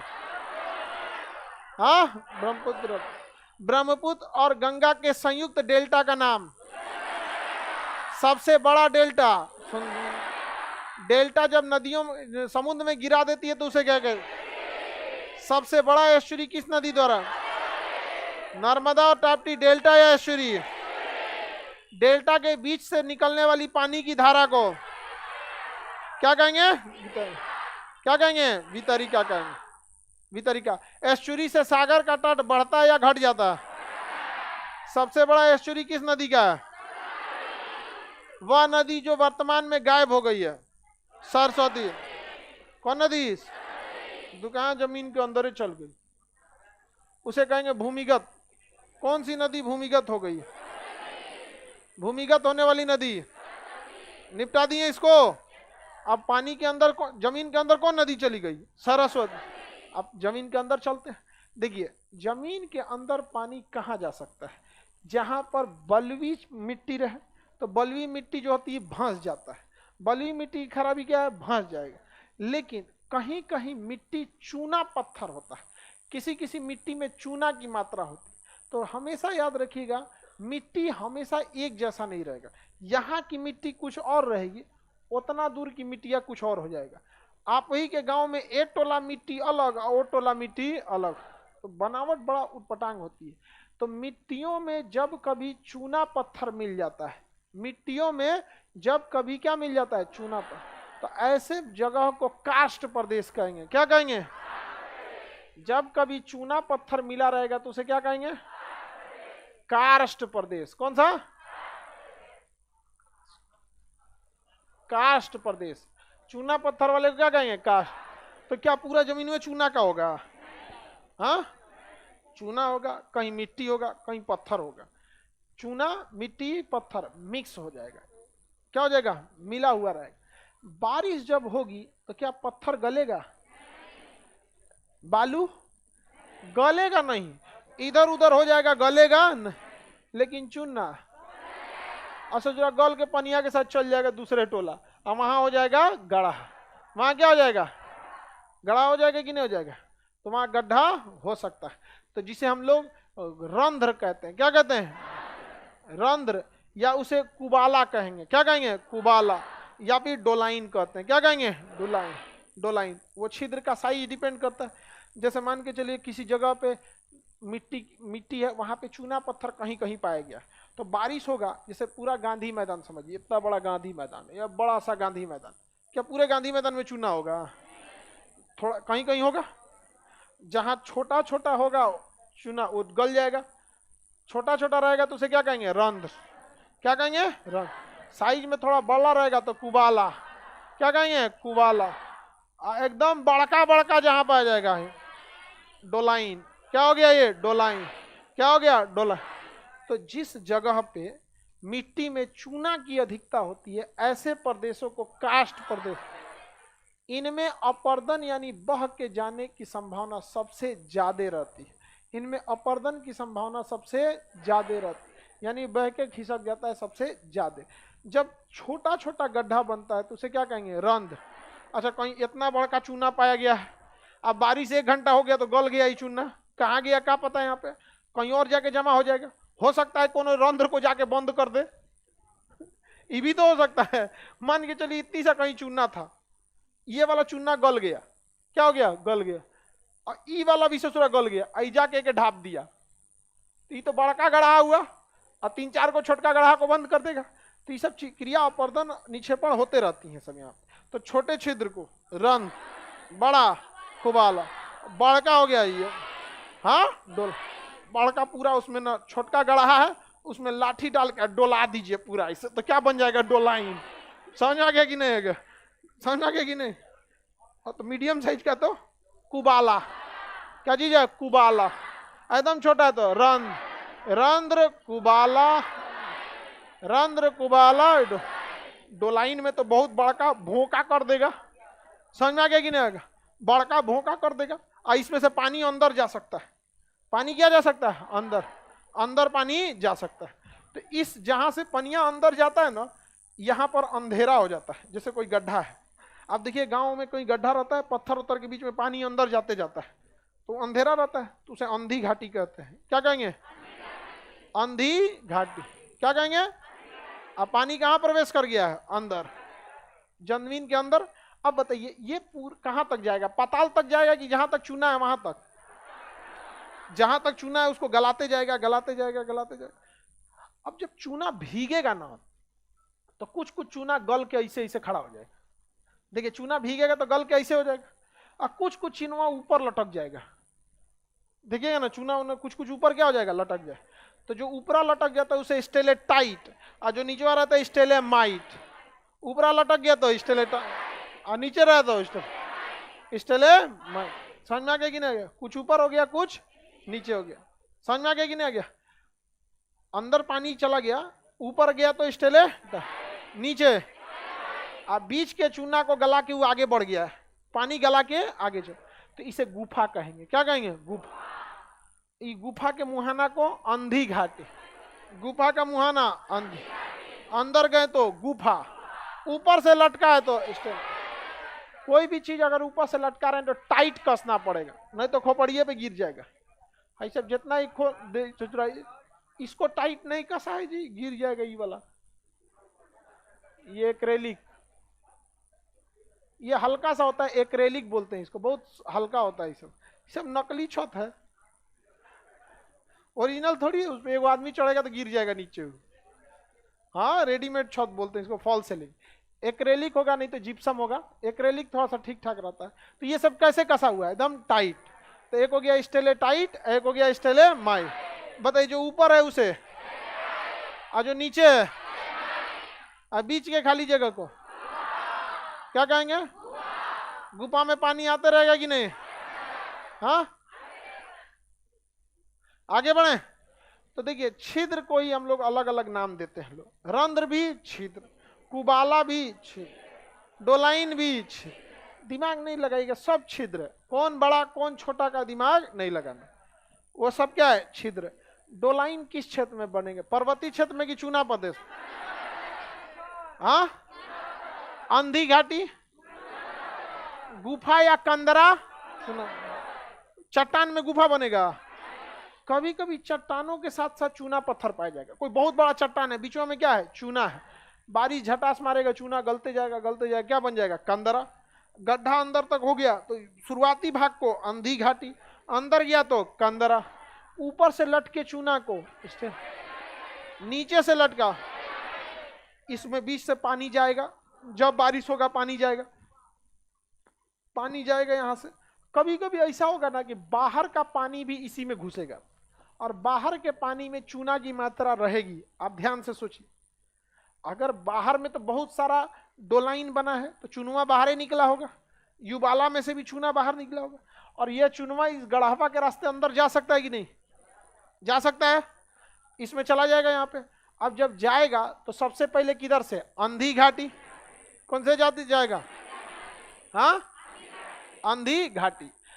इसके होते हुए जाएगा। अब बताइए ये ऊपर वाला, नीचे वाला, जब इसमें से पानी जाएगा उस पानी में चूना की मात्रा रहेगी, तो कुछ चूना स्टेलेटाइट में सटेगा और कुछ चूना स्टेलेमाइट। इसका नतीजा ये होगा कि स्टेलेटाइट धीरे धीरे नीचे की ओर आएगा और स्टेलेमाइट धीरे धीरे ऊपर की। फिर कुछ दिन बाद बारिश या एक साल बाद बारिश होगी तो स्टेलेटाइट और नीचे, स्टेलेमाइट और नीचे। एक समय ऐसा आएगा कि ससुर सट जाएंगे सब। क्या बन जाएगा? सट जाए। तो उसे कंदरा स्तंभ कहते। कंदरा मतलब गुफा, स्तंभ मतलब पिलर। कंदरा स्तंभ, कंदरा स्तंभ। तो ये क्या बना लेगा? कंदरा स्तंभ। क्या बना लेगा? क्या कंदरा स्तंभ बनने के बाद पानी आर पार हो जाएगा? हो जाएगा, आराम से हो जाएगा। घर में आपके एगो पिलर दिया जाता है तो क्या आर पार नहीं हो जाते हैं? अरे पिलरवा पतले ना होता है, उसके दाहिने से पानी जा सकता है, उसके बाएं से जा सकता है। ये क्लासरूम में एगो छोटा सा पाइप का पिलर है, देखो तो है कि नहीं है? क्या उसमें क्लास आर पार नहीं हो जाते हैं लोग? नदी में पुल देखे हैं तो पाया ऐसे ना गाड़ा जाता है, क्या नदी रोक देता है वो? समझ में आ गया? तो आप लोग की गलती नहीं, आप 2D सोचते हैं और ये है 3D। समझ में आ गया कि नहीं? इतना चौड़ा अगर गुफा है, इतना चौड़ा गुफा है, और उसमें एगो कंदरा बन जाए, मान के चलिए इससे, इतना चौड़ा गुफा है और उसमें बीच में से एगो कंदरा आ जाए, बीच में से कंदरा आ जाए, तो चौड़ा गुफा के अंदर अगर एक कंदरा आ भी जाता है, पानी इधर से निकल जाएगा, पानी इधर से, और एक समय आएगा पनिया इस पे चोट मारेगा। समझ में गया? अभी गरियाएगा पनिया को कि चोटा हम चट्टान के नहीं बने हैं रे जो ढकेल रहा है हमको, थोड़ा चोट से नहीं गिरेंगे, गल के भंस जाएंगे हम। क्योंकि ऊपर वाला स्टेलेटाइट भी चूना का और नीचे वाला स्टेलेमाइट भी, वो तो धीरे धीरे सट के चुनवा बराबर हो गया। अब बगल से पानी इधर से जा रहा है, बगल से पानी इधर से जा रहा है, लेकिन जब जब पानी गुजरेगा इसके बगल से, इसको रगड़ रगड़ काटेगा कि नहीं? नहीं काटेगा। तो एक समय आएगा पानी आके इसको काटे देगा और ढकेल के इसको क्या करेगा? गिरा देगा, और जब गिराएगा तो ये भंस जाएगा। ये क्या हो जाएगा? भंस जाएगा, जिसे पोलजे कहते हैं। क्या कहते हैं? पोलजे। भंस गया तो भंस गया तो पोलजे। किसी को कोई दिक्कत नहीं ना? भंस गया तो पोलजे। अब जब भंस गया तो इसमें चूना भी है, अब भंस गया तो धीरे धीरे बारिश होगा तो इसमें मिट्टी भी मिक्स हो जाएगा। तो पोलजे चूना का होता है। पोलजे किसका होता है? चूना। लेकिन एक समय आता है जब पोल्जे पूरी तरह भंस जाता है तो उसमें मिट्टी, पानी, बालू, धूल, कण सब मिल जाते हैं, तो उससे एक नए किस्म की मिट्टी बनती है जिस मिट्टी को टेरा रोसा कहते हैं। क्या कहेंगे? टेरा रोसा। कौन सी मिट्टी? टेरा। और यह टेरा रोसा मिट्टी, यह टेरा रोसा मिट्टी जो होती है कॉफी की खेती के लिए अच्छी होती है। तो कॉफी के लिए सबसे अच्छी मिट्टी, कॉफी के लिए सबसे अच्छी टेरा रोसा मिट्टी किससे बनती है? पोल्जे से। जब जब कभी भी चूना पत्थर का कोई गुफा है धंस गया तो पोल्जे, धंस गया तो उसके गुफा के अंदर का एंट्री पॉइंट अंधी घाट। कौन सी घाटी? धंस गया तो पोल्जे। पोल्जे बनते टेरारोसा बन जाता है। अगर मान के चलिए 2020 में भंसा है तो क्या बना है? पोल्जे। 15-20 साल लगेगा, उसमें से धूल आएगा तो मिट्टी, उसमें कुछ धूल कण मिलाएगा, कुछ बालू मिलाएगा, धीरे धीरे होते होते क्या बनेगा? मिट्टी का निर्माण होगा। तो क्या बनेगा? टेरारोसा। और वह टेरारोसा किसके लिए? किसके लिए? कॉफी के लिए ज्यादा होता है। समझ में आ गया कि नहीं आ गया? कॉफी जो होता है ना, इंडिया में कॉफी एक स्टेटस देखा जाता है। कॉफी पीने वाला अपने आप को थोड़ा सा अलग समझता है। समझ में आ गया कि नहीं? कहीं जाइएगा कहिएगा ना चाय नहीं, मुझे कॉफी चाहिए, कैपेचिनो। हाँ, अरे उसमें दुकान दुकान वैरायटी आता है, कैपेचिनो। अरे एक से एक आते हैं कॉफी में, वैरायटी देखोगे तब कहोगे। वो कॉफी की एक बहुत बड़ी कंपनी है, कॉफी बेचती है, उसका चीन चुरैन है। हाँ, उसके बोतलवा में देखना चुरैन बना रहता है। अब खूब अच्छा कॉफी बेचता है वहां पे। हाँ, चुरैन किस में बना रहता है पता नहीं कौन सी, हमको कंपनिया का नाम नहीं याद है, लेकिन उनके डिब्बा पे चुरैन बनल रहता है हरियर रंग। तो कॉफी जो होता है स्टेटस का सन। आप किसी को ये चाय पी रहे हैं तो उसको लगे नॉर्मल आदमी है। समझ में आ गया कि नहीं? ऐसे कहिएगा, क्या कहेंगे? कॉफी। उसको कहेगा अच्छा आदमी है, बढ़िया आदमी है। कहेगा कुछ नहीं तो कहेगा बहुत लीजेंड है इंसान, कितना बीजे। कुछ नहीं, नहीं हम कुछ नहीं, बस समझ में। देखना, बड़ बड़ा आदमी को देखोगे ना, अपने आप बुलाइएगा किसी भी बड़े कोई बहुत कुछ खाए पिएगा नहीं, वहां घर जाकर अपने खाएगा, ठीक है, उसको मेंटेन करने को दिक्कत। दूसरा आदमी अच्छा नॉर्मल को बुलाइएगा तो हुमच के खाएगा, बुराई करके जाएगा, चाय में चीनी कम था, चीनी। हाँ हाँ, अच्छा कहिएगा और रोटी बना दे, नहीं ठीक है। तभी 40 डेसिबल से नीचे बोला तो मतलब अभी और देना है। नहीं समझा? तो ये सब तो भारत की परंपरा है। कोई मेहमान आएगा तो नाश्ता निकालिएगा तो मना करे, काहे नाश्ता निकाल रहे? नहीं होता है। हम लोग तो छोटे थे तो बस मनाते थे भगवान मेहमान कुछ छोड़े, और कई कई को दलिदर रहता छोड़वे नहीं करता था। हाँ, अच्छा छोड़ देना चाहिए जी किसी किसी को, बचपन में छोड़वे नहीं करता था कुछ कुछ। हाँ, अरे कुछ मेहमान तो पैसा नहीं देता था, और कुछ मेहमान अगर ज्यादा पैसा दिए तो मम्मी ले लेती थी। अजब हाल है। ये तो भाई बहुत गड़बड़ बात है यहाँ पे तो। चलिए समझ में आ गया आप लोग को? टेरारोसा किससे बनता है? चूना पत्थर। अंधी घाटी चूना पत्थर। स्टेलेटाइट ऊपर से लटका चूना, तो नीचे से मधुमक्खी के छत्ता की तरह लटक गया तो स्टेलेटाइट, और नीचे से लटका तो सट गया तो कंदरा स्तंभ। बीच के खाली जगह कंदरा, कंदरा के स्टार्टिंग पॉइंट को अंधी घाट।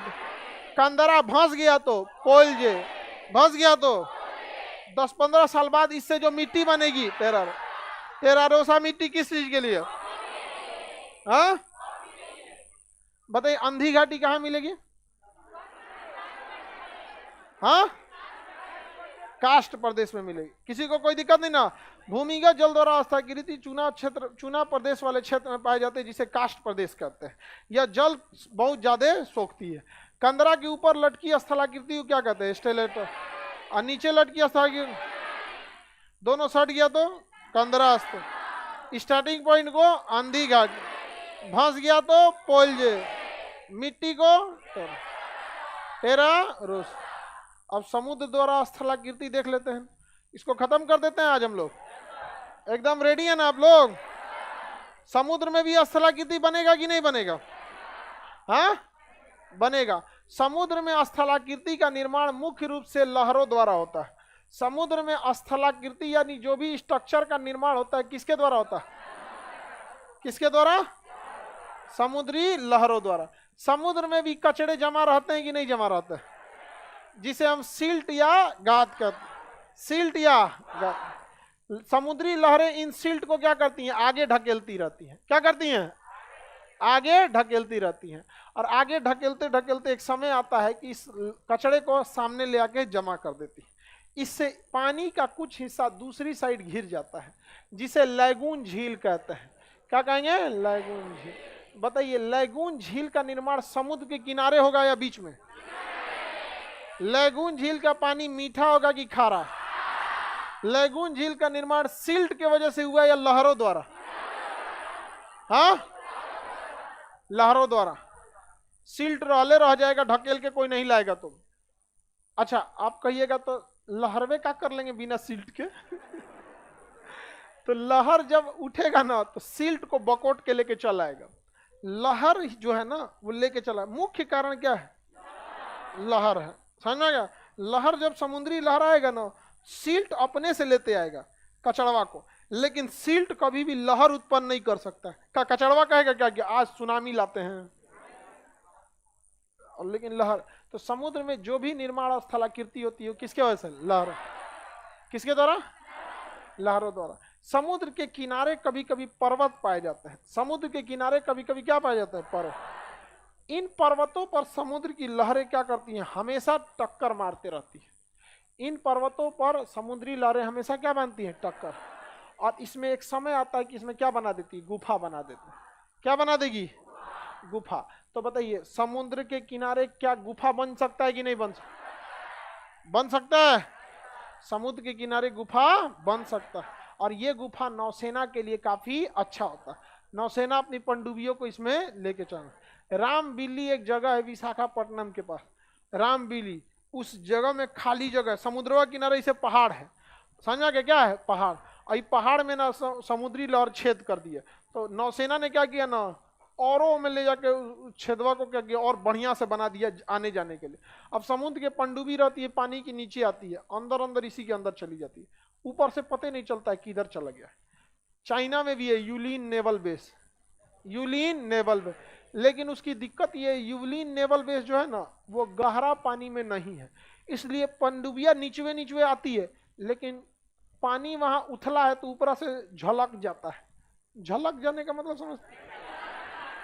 Slightly transparent, transparent, slightly transparent. समझ में गया?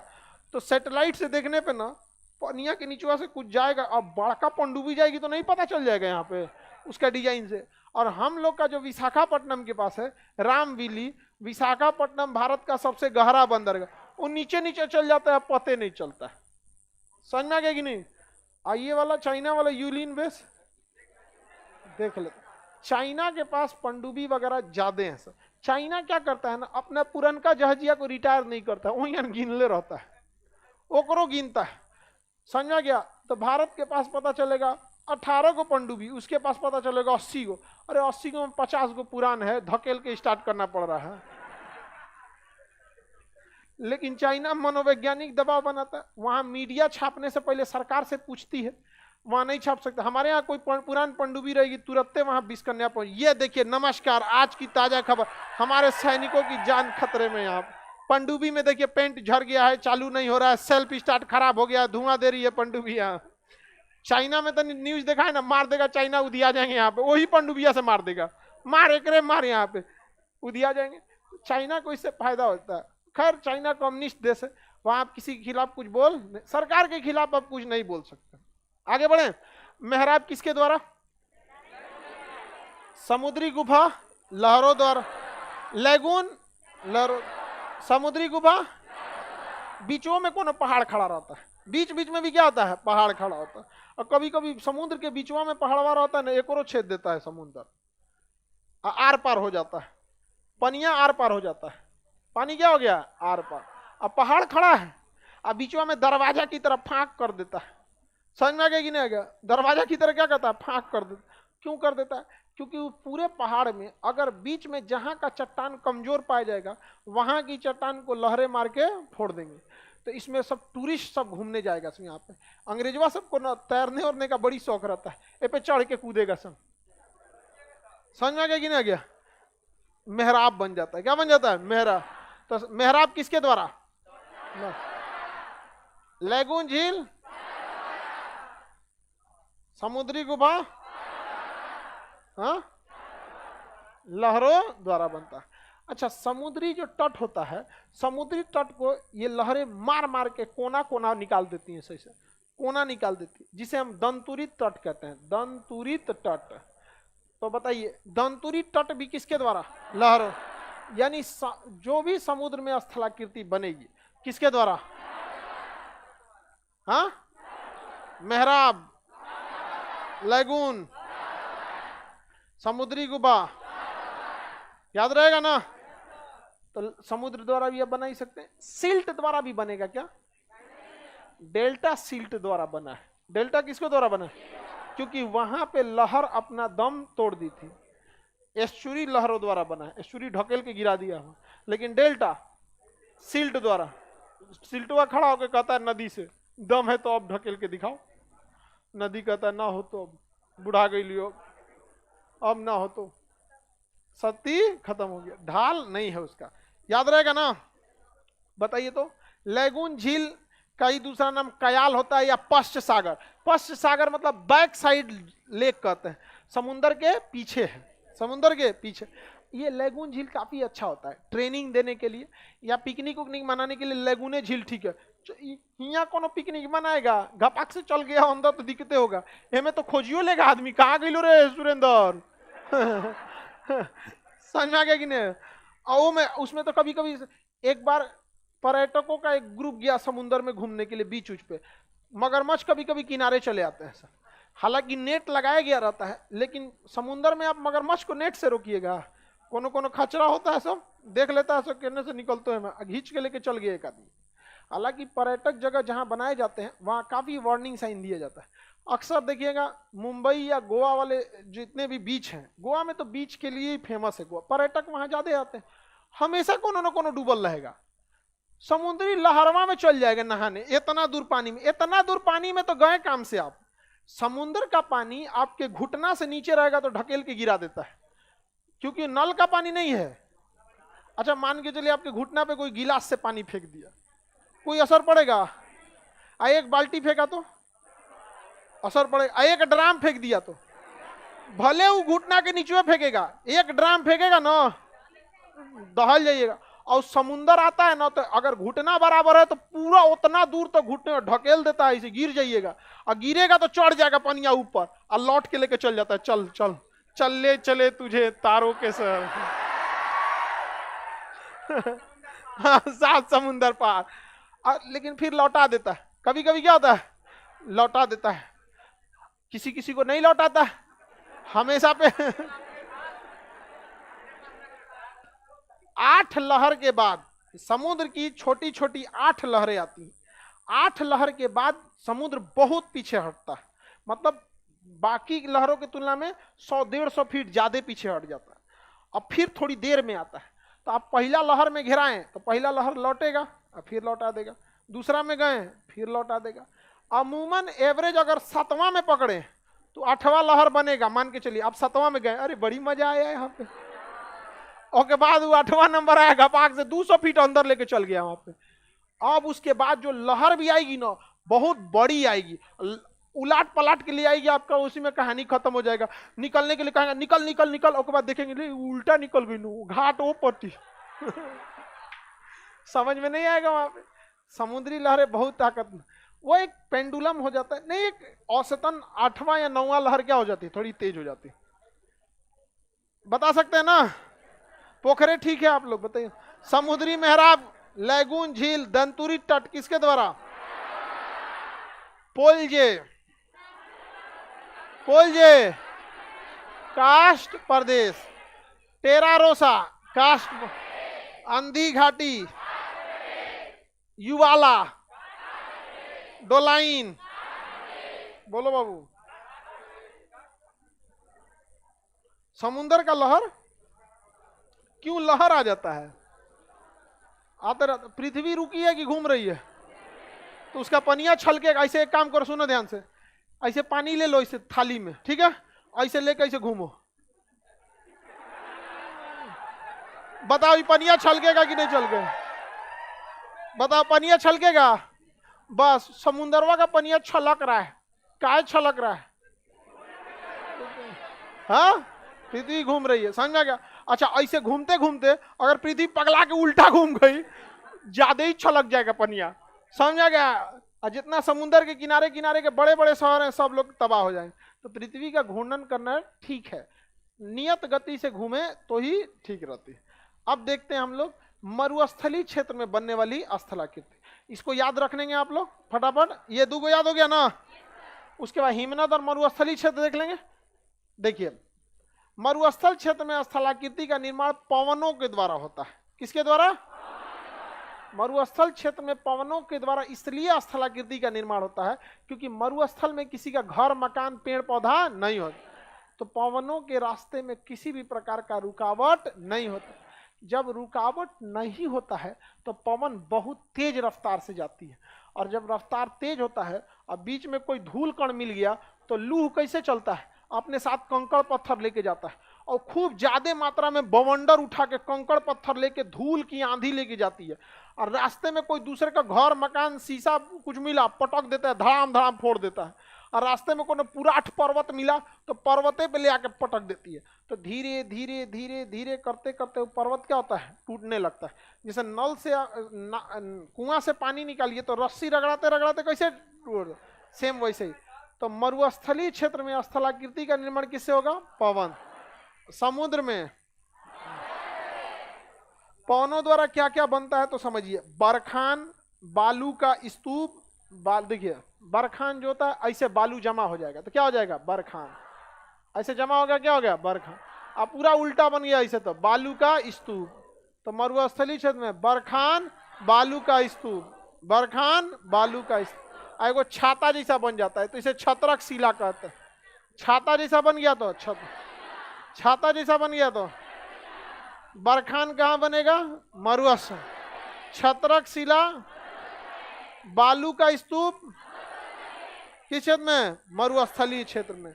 बालू का स्तूप मरुस्थल। अच्छा, बालू ऐसे बिछ गया मरुस्थल में, देखिएंगे ना जैसे समुद्र की लहरें दिखती हैं वैसे आप देखिएगा मरुस्थल में तो बालू दिखेगा। फिल्म में देखिएगा हीरो हीरोइन रहेगा, अचानक गाना गाए मरुस्थल में चल जाएगा गाना गाने दूसरे जगह जाता है सब। फिल्म में देखिएगा बतियाएगा सो घरे, गाना गाना रहेगा तो पहाड़ पे चल जाएगा सो, और फिर गाँव के चल आएगा सो, चलो चलो अब चलो, फिर फिल्म चालू करो, फिल्म चालू देखें कि नहीं? तो तू कहाँ होगा? गाना गाए मरुस्थलवा में लेके चल जाता है। तो लहरदार जो मरुस्थल दिखता है ना वो क्या है? लोहयास का मैदान। अरे तुम लोग हंसता कौन चीज? झूठ बोल रहे हैं हम? ये सब देखना तुम लोग यहीं पे। हाँ कौन चीज सोच रहा है ले जाने के लिए? मरुस्थल में ले जी तो वो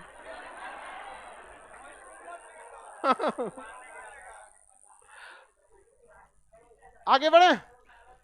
ऑनलाइन वालों को ध्यान नहीं दे रहे बाबू, तुमको गोदी में खिलाएंगे। अब कैसे ध्यान दे? हम ध्यान दे तुम्हारे पे? वाह, तुम ध्यान दो इधर मरुस्थल जाएगा ये।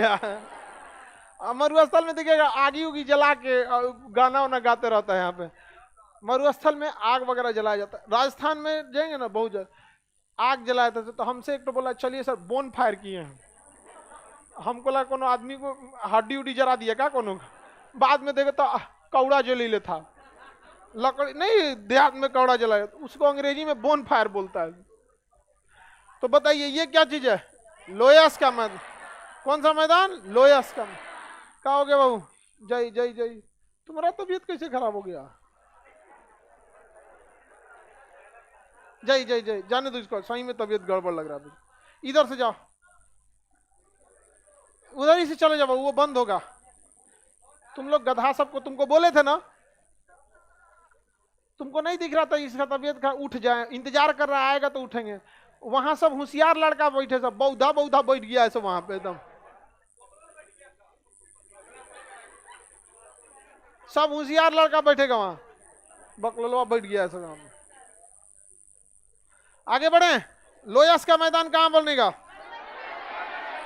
लोयस का मैदान मरुस्थल क्षेत्र में, याद रहेगा ना।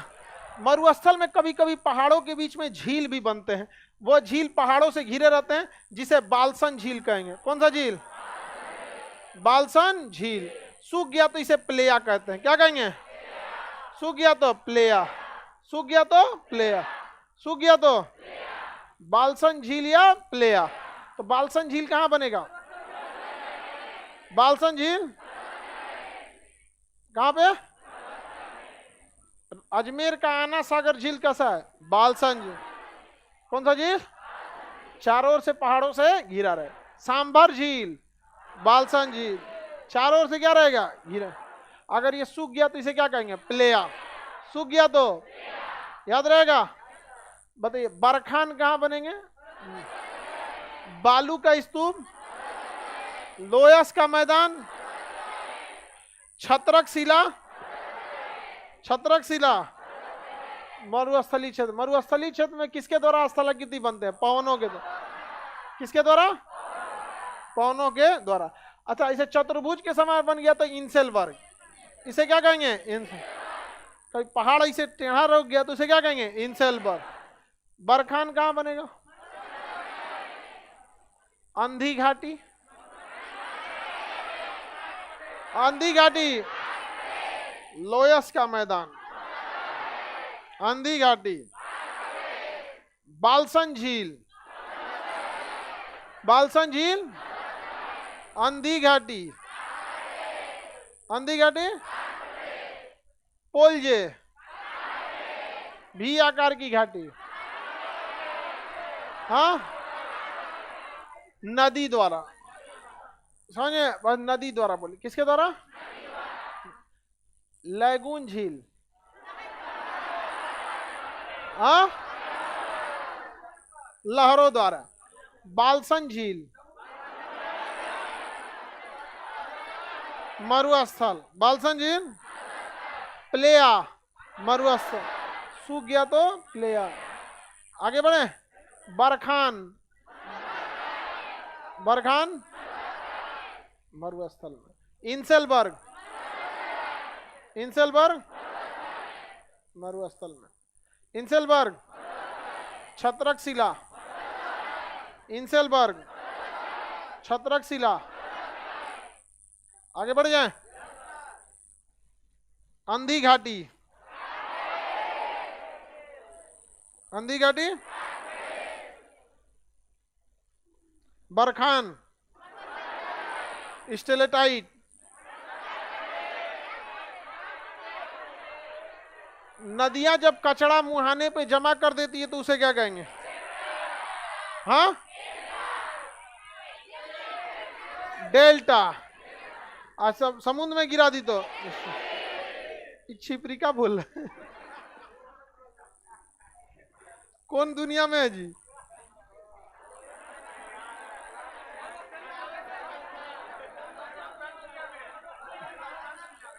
मरुस्थल घुमा रहा है। जा बेचारा मरुस्थल घुमा रहा है, फिल्म में घूमेगा लोग यहाँ पे। आगे बढ़े।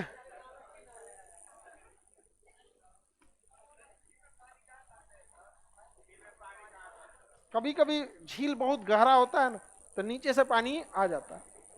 आगे बढ़े। विश्व का सबसे बड़ा नदी द्वीप किस नदी पर है? ब्रह्मपुत्र नदी पर मांजुली द्वीप, ब्रह्मपुत्र नदी पर। लैगून झील का पानी खारा या मीठा? पश्च सागर झील किसे कहते हैं? लैगून झील। केरल में इसे कयाल कहते हैं। क्या कहेंगे? कयाल। बरखान किससे बनेगा? आई आकार की घाटी, आंधी घाटी, पोलजे, टेरारोसा, बरखान, एस्चुरी नदी, डेल्टा, भी आकार की घाटी, लोयस का मैदान, बाल्सन झील, छत्रपशिला, इंसेलबर्ग, लोयस का मैदान। समझ में आ गया कि नहीं आ गया? किसी को कोई दिक्कत नहीं ना? अब एक देख लेते हैं हम लोग बर्फ द्वारा, और उसके बाद सारा आकृति जो यहाँ पूछेगा आप लोग को बता देना। बर्फ द्वारा देख लें। कौन दो स्थलाकृति? बर्फ द्वारा। बर्फ द्वारा निर्मित स्थलाकृति बर्फीले क्षेत्र में बनते हैं। इसमें मोरेन, यू आकार की घाटी, लटकती घाटी और ड्रमलिन, ये मुख्य आधार है। देखिए, जब नदी पहाड़ों से गुजरती है ना बाबू, मेरी ओर ध्यान दो बाबू, इधर देखो, जब नदी पर्वतों से गुजरती है तो एकदम तलहटी तक काट देती है, जिस कारण भी आकार की घाटी बनती है, ठीक है। लेकिन जब कभी पर्वतों से बर्फ गुजरता है ना, तो बर्फ में ऐसा नहीं होता है। बर्फ में क्या होता है कि बर्फ का कुछ हिस्सा नीचे जमा हो जाता है, बर्फ का कुछ हिस्सा नीचे जमा हो जाता है, क्योंकि पानी की तरह तो बहेगा नहीं, जमा हो जाता है, जिस वजह से यह लगभग यू के आकार बना लेती है। कैसा बना लेती है? यू। तो बर्फ द्वारा यू आकार, और नदी द्वारा भी, क्योंकि नदी का पानी तेजी से बह रहा है, वो तलहटी को क्या करता है? काट देता है। लेकिन बर्फ का पानी तेजी से नहीं, बर्फ बहता कहाँ, तो बर्फ जमा हुआ रहता है, तो नीचे तलहटी में क्या हो जाता है? जम जाता है, और ऊपर से बर्फ जाता है तो ये यू आकार बना लेता है। तो यू आकार की घाटी किसके द्वारा? भी आकार की घाटी नहीं, आंधी घाटी। हाँ, देखिए, अगर कोई बड़ा सा बर्फ है, ये एक जगह खड़ा रहेगा, क्या रहेगा? खड़ा रहे। और कोई छोटा बर्फ का टुकड़ा इससे आके चिपक जाता है, क्योंकि गतिशील होता है छोटका वाला, तो इसे लटकती घाटी का। कौन सी घाटी? कौन घाटी? बड़का पहाड़ से जब छोटका टकरा गया तो छोटका में लटकती। कौन सी घाटी? लटकती घाटी। आगे बढ़े।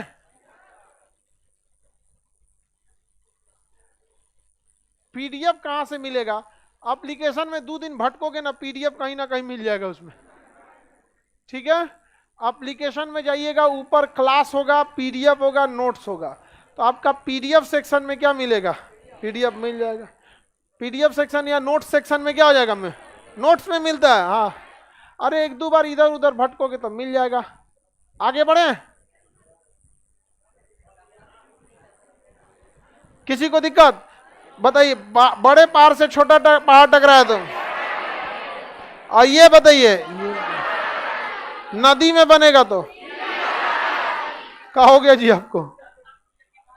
हाँ, बर्फ धीरे धीरे पिघल के पानी बन जाता है, धीरे धीरे। ऐसे बर्फ ऐसे घूमते घूमते नहीं चलेगा, कुछ दूर जाएगा, उसके बाद क्या हो जाएगा? पिघल जाएगा।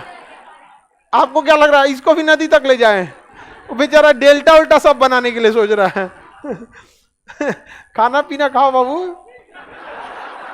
बहुत दुबला है बेचारा। हाँ, दरोगा में दौड़ उड़ भी होता है, दौड़ जाओगे ना। हालांकि पतला वाला तेज दौड़ता है उधियाते हुए। यू आकार की घाटी, लटकती घाटी, मोरेन।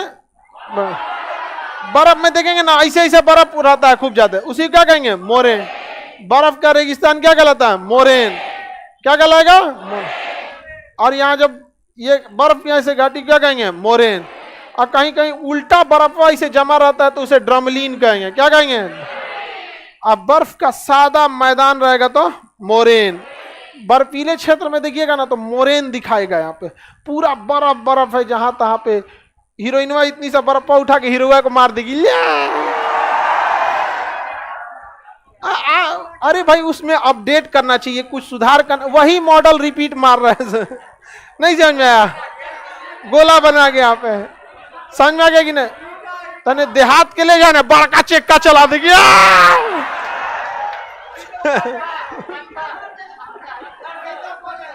अरे पत्थर मारेगा ये गधा। तो ऐसे बर्फ का बराबर मैदान है तो मोरेन, उल्टा नाद है तो ड्रमलीन, अब बड़ छोटे एक जगह है तो लटकती घाट, और पहाड़ों के बीच में है तो ही सारी घाटी याद रहेगा।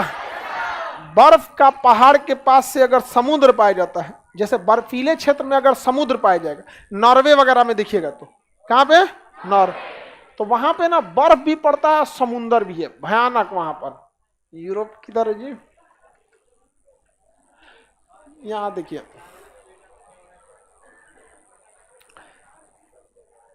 नॉर्वे ऊपर का एरिया, यहां सबसे ज्यादा ठंडा पड़ता है, बहुत ज्यादा। तो यहां पे भयानक ठंड पड़ता है, और यहीं पे पहाड़ है स्कैंडिनेवियाई पर्वत। अब यहां देखिए पर्वत का नाम स्कैंडिनेवियाई, और यहां समुंदर अलग से। अब बर्फ पड़ गया, तो जब कभी भी बर्फीले घाट पर समुद्र मिल जाए तो इसे फियोर्ड तट कहते हैं। कौन सा तट? बर्फीले समुद्र के चट्टानी तट को क्या कहेंगे? फियोर्ड। कौन सा तट? क्या कहेंगे?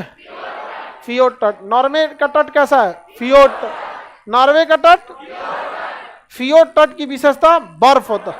फियोर्ड तट की विशेषता बर्फ होता है यहाँ पर। अब इसकी समस्या क्या है? आप वहां बंदरगाह कैसे बनाइएगा? बर्फवा तोड़ के बंदरगाह बनाइएगा, फिर बर्फ जम जाएगा। आप बर्फ पे जाइएगा, जहाज पकड़े, रोकिए हो टाइटेनिक के तले धंस जाएंगे आप, जा बिछला गई लो, पकड़ लो ना बनेगा कुछ, क्या पकड़ेंगे? बड़ी उटपटांग होता है। तो बर्फीले क्षेत्र में पर्वत के खड़े ढाल को फियोर्ड तट। कौन सा तट? फियोर्ड तट कहेंगे। कौन सा तट? फियोर्ड तट कहेंगे। और अगर कहीं पे समुद्र के किनारे तट के पास छोटे छोटे छोटे छोटे खूब ज्यादा पहाड़ हैं, ज्यादा बड़े बड़े नहीं, छोटे छोटे, मतलब आदमी के साइज का। अब आदमी के साइज का छोट छोट चट्टान है, तो क्या पानी वाली जहाज आ पाएगी? नहीं आ पाएगी। उसे कहेंगे रिया तट। कौन तट? रिया तट। अरे रहने दो, बकलोल कहीं का।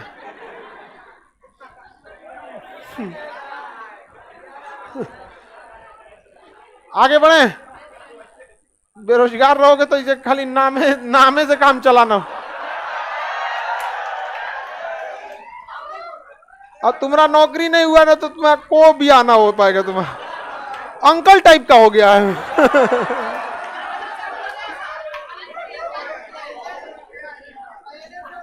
लेकिन कोई बात नहीं, नौकरी होने के बाद कोई टेंशन नहीं। आप जल्लाद को देखो कितना ध्यान से सुन रहा है।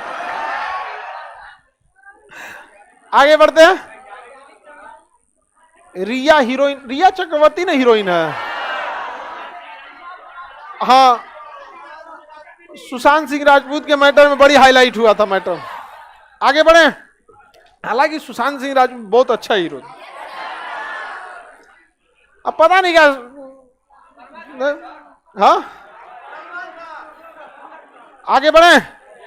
बताइए, समुद्र के किनारे अगर चट्टान खड़े हैं तो रिया तट, और बर्फीले चट्टान खड़े हैं, बर्फीले चट्टान है तो याद रहेगा ना?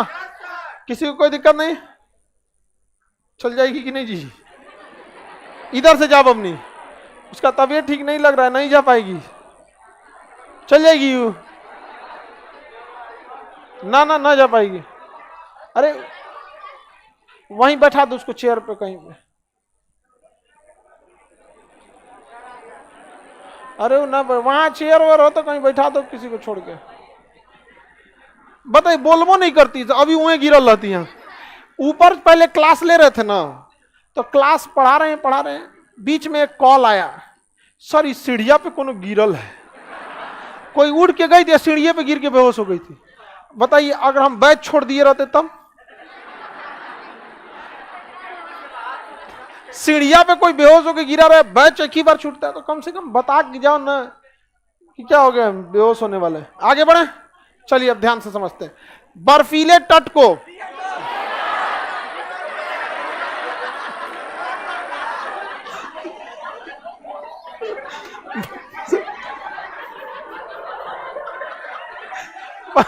बर्फीले तट को और चट्टानों वाले तट को कौन सा तट?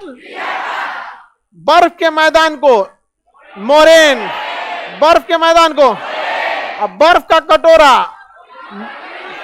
ड्रमलीन, बर्फ का कटोरा, दो पहाड़ों के बीच से बर्फ जाएगा तो यूएक, अब बड़ा छोटा पहाड़ एक जगह तो लटकती घाट, इसे क्या कहेंगे? इंसेल बर्फ, छत्रक शिला, बालसन झील। सूख गया तो इस मैदान को लोयस, कौन सा मैदान? अब सबके पास पीडीएफ है, इसको याद करिएगा। कल हम सबसे ये पूछेंगे और कल हम आपको वर्ल्ड ज्योग्राफी स्टार्ट करेंगे, ठीक है? उससे क्वेश्चन ज्यादा पूछता है।